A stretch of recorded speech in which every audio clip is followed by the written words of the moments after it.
Bagaimana kalau kita datang ke kuburan orang tua, kali kerabat, kemudian kita membaca Al-Fatihah. Baca Al-Fatihah nggak ada contoh. Al-Fatihah untuk orang mati nggak ada contoh dan nggak akan sampai. Imam Syafi'i mengatakan demikian. Sebagaimana dikatakan oleh Al-Hafidz Ibnu Katsir ketika menafsirkan ayat dalam surah An-Najm ayat 39, wa an laisa lil insani illa ma sa'a. Seseorang tidak akan mendapatkan apa yang diusahakan. Kata Ibnu Katsir bahwa Imam Syafi'i berpendapat bahwa nggak bisa orang mengirimkan bacaan atau pahala kepada orang, nggak bisa, nggak akan sampai. Masalah ibadah kembali kepada masing-masing orang. Jadi Al-Fatihah nggak sampai. Begitu juga yang lainnya, bacaan Al-Quran. Kadang-kadang orang sudah meninggal dibacakan Quran. Orang disuruh membaca Al-Quran di mana?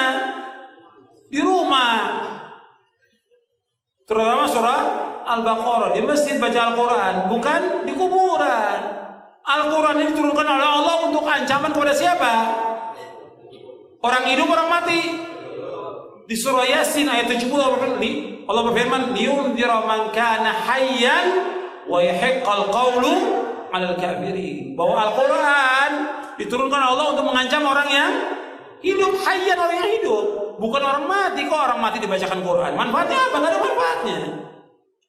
Disuruh kita baca Al-Quran di rumah kita. Kata Nabi, la taj'alu buyutakum maqabira inna syaitana yanfiru minal baiti alladhi tuqra'u fi suratul Baqarah. Jangan kamu jadikan rumah kamu seperti kuburan. Sesungguhnya syaitan lari dari rumah yang membacakan surah Al-Baqarah. Enggak ada para sahabat membacakan Quran di kuburan, enggak ada. Kemudian juga mengirimkan Al-Fatihah kepada Nabi juga enggak ada. Ini kan banyak orang setiap hari dari majelis ila hadratin Nabi Al-Fatihah. Dari mana dalilnya? Dari mana dalilnya? Dari mana? Yang disuruh kita membanyakan apa? Sholawat kepada Nabi, bukan baca Al-Fatihah. Kenapa enggak Al-Baqarah? Kenapa enggak Ali Imran? Kenapa enggak An-Nisa? Kenapa enggak Al-Maidah? Kok Al-Fatihah? Enggak ada dalilnya. Di Quran maupun di hadis Nabi yang sahih, enggak ada para sahabat kumpul, ayo kita baca Al-Fatihah untuk Nabi. Enggak pernah ada. Enggak ada seluruh riwayat yang demikian dan enggak akan sampai. Perhatikan, yang Nabi mau kepada umatnya apa? Ittiba, mengikuti beliau, bukan mengirimkan Al-Fatihah. Nabi sudah tempatnya di sorga yang paling tinggi. Nabi itu Firdaus al-A'la yang paling tinggi. Yang pertama kali membuka pintu sorga siapa? Rasulullah SAW. Kita kayak banyak amalan aja mengirimkan Fatihah ke Rasulullah. Membahas bahwa Nabi Muhammad tak pernah menganjurkan untuk mengirim Al-Fatihah untuk orang yang sudah meninggal. Apakah betul Pak Ustaz? Apakah ada hadisnya? Bisa, kalau ada orang meninggal dunia. Hadis pertama, kalau ada orang meninggal dunia, asri'u lahu, cepat-cepatlah kuburkan. Jangan jenazahnya tahan lama-lama. Saya sampaikan sudah ke istri saya, kalau aku mati cepat-cepat kuburkan. Mati maghrib, ba'da isya kuburkan. Bagaimana makam malam? Abu Bakar Siddiq meninggal dimakamkan malam. Tempat kita banyak lampu. Tak ada menggali, carikan ekskavator. Jangan tunggu sampai besok. Sudah saya sampaikan itu. Ini meninggal sore, ditunggulah sampai besok. Kenapa belum jadi kuburkan? Tunggu zuhur. Habis zuhur, anak pula delay pesawat Lion Air 3 jam dari Surabaya. Sampai jam 5 sore, kata sambutan dari RT, RW, tokoh masyarakat, nenek mama, orang Sumando, sadonyo. Panjang cerita. Kalau bolehlah jenazah itu di dalam ngokok. Capek dah. Betul juga. Tak sabar mau ikut ruang interview ujian dia. Nah, cepat-cepat. Setelah kalian kuburkan cepat-cepat, bacakanlah pada bagian kepalanya Al-Fatihah. Pada bagian kakinya ujung surat Al-Baqarah, lillahi ma fis samawati wa ma fil ard. Dalil pertama. Terima kasih Pak. Ini kalau ada air ini makin lama biasanya. Dalil kedua, kata Abdullah bin Umar bin Khattab, anak Umar bin Khattab, dalam kitab Ar-Ruh, murid Imam Ibnu Taimiyah punya murid namanya Imam Ibnu Qayyim Al-Jauziyah, nama kitabnya Ar-Ruh. Kalau nanti aku mati, tolong bacakan pangkal surat Al-Baqarah sampai wa ulaika humul muflihun, dan bacakan ujung surat Al-Baqarah, lillahi ma fis samawati wa ma fil ard. Dalil yang kedua. Maka berdasarkan dalil ini, kata mazhab Syafi'i dalam kitab Al-Majmu' Syarah Muhadzab disebut oleh Imam An-Nawawi, wa in khatimul Qur'an, seelok-eloknya bacalah sekhatam Quran. Kalau tak sanggup sekhatam Quran, bacalah hatinya Al-Quran, qalbul Quran, Yasin wal Qur'anil Hakim, innaka laminal mursalin. Kenapa Pak Imam menangis? Belum dibayar hutang. Nah, tak sanggup membaca Yasin terlalu panjang, Ummul Quran Al-Fatihah untuk almarhum Ustaz Abdul Somad. Al-Fatihah. Sampai tak Pak Ustaz? Sampailah. Dalil sudah saya bacakan. Udah itu tanya dulu. Sampai tak Pak Ustaz? Nah, coba bacakan. Balik lagi enggak? Berarti sampai. Dibacakan dalil tak percaya. Dibacakan logika tak percaya. Tak juga dia percaya, saya tak percaya. Siapa nama lengkap? Nanti kalau kau mati, kau bacakan Al-Fatihah. Teman-teman sekalian yang dimuliakan Allah Subhanahu wa taala, ziarah itu artinya kunjungan. Ziarah. Jadi saya menziarahi antum, berarti saya mengunjungi antum. Mau kemana Ustaz Adi? Mau ziarah. Mana? Ke Pak Lutfi. Pak Lutfi di mana? Di Lampung. Kan Pak Lutfi masih hidup.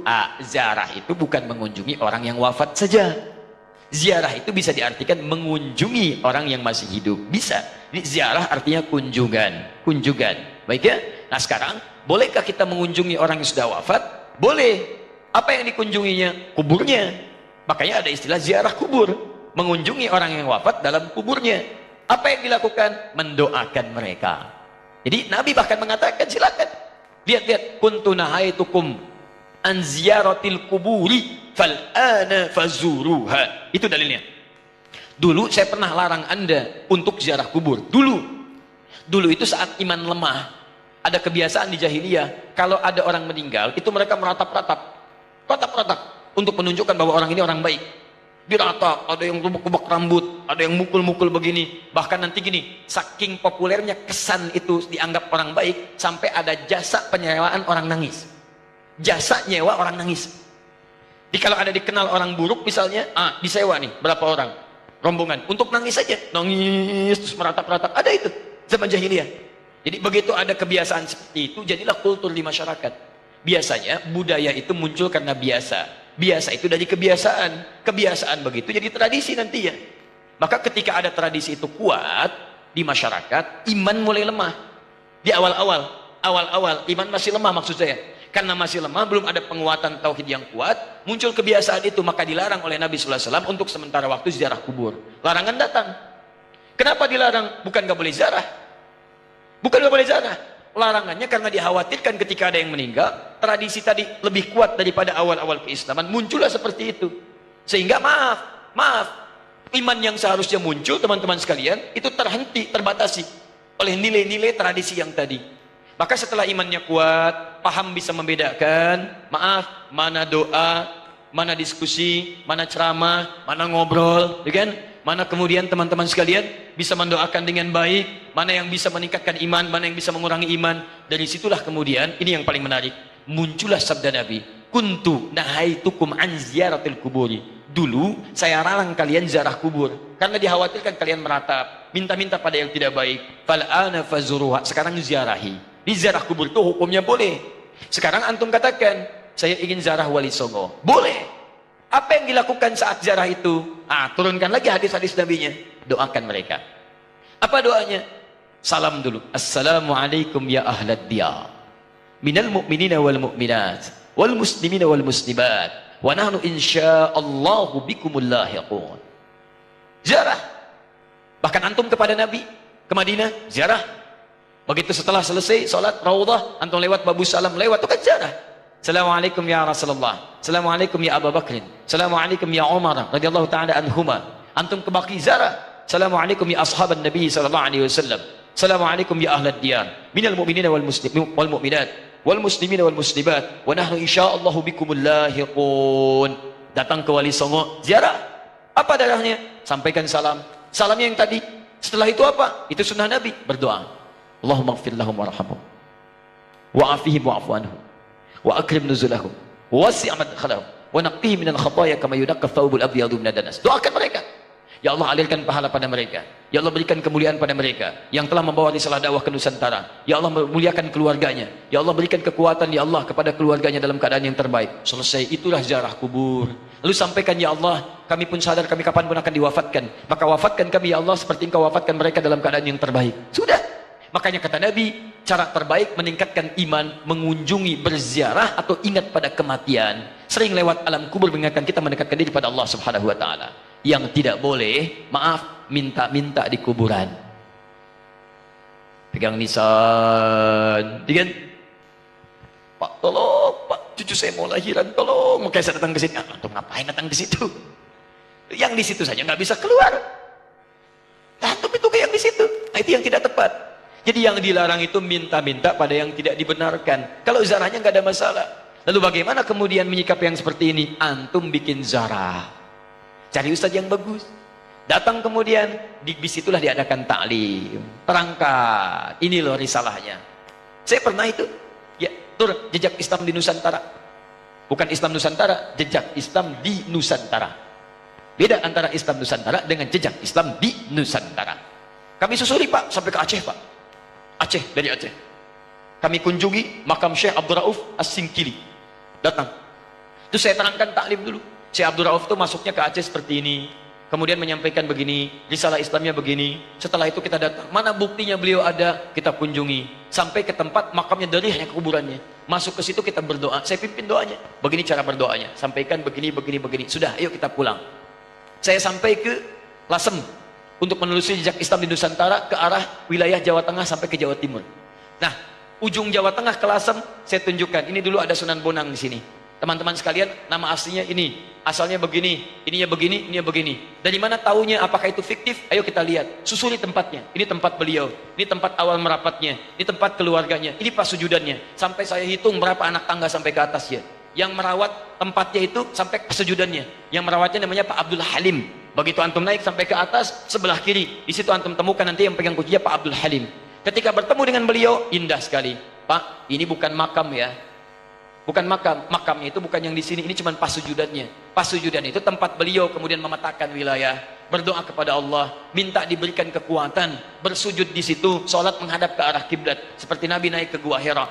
Lu memohon kepada Allah beri petunjuk. Setelah itu berdakwah di lingkungan sekitaran. Makamnya bukan di sini Pak, tapi yang di bawah. Disamarkan makamnya supaya tidak ada yang mengkultuskannya. Indah keterangannya. Saya ajak jamaah untuk mendengarkan itu semua. Tuh, kan? Sering tertipu kita. Makanya ditutup tuh pas sujudannya juga supaya tidak ada yang mengkultuskan itu. Cuman lihat ke situ, baik, terangkan. Kalau sudah seperti itu, enak taklim kitanya. Di sejarahnya paham, ada tokohnya, ada bekasnya, kemudian kita mendoakan, setelah itu kita pulang, selesai. Jadi kita itu tidak harus saling mencolok, gak ada wali songo, begini, begini, begini. Alah, antum ini kenapa sih? Sebelum bilang gak ada, lihat dulu. Lihat, pahami, baca kisahnya, pelajari, ambil inspirasinya.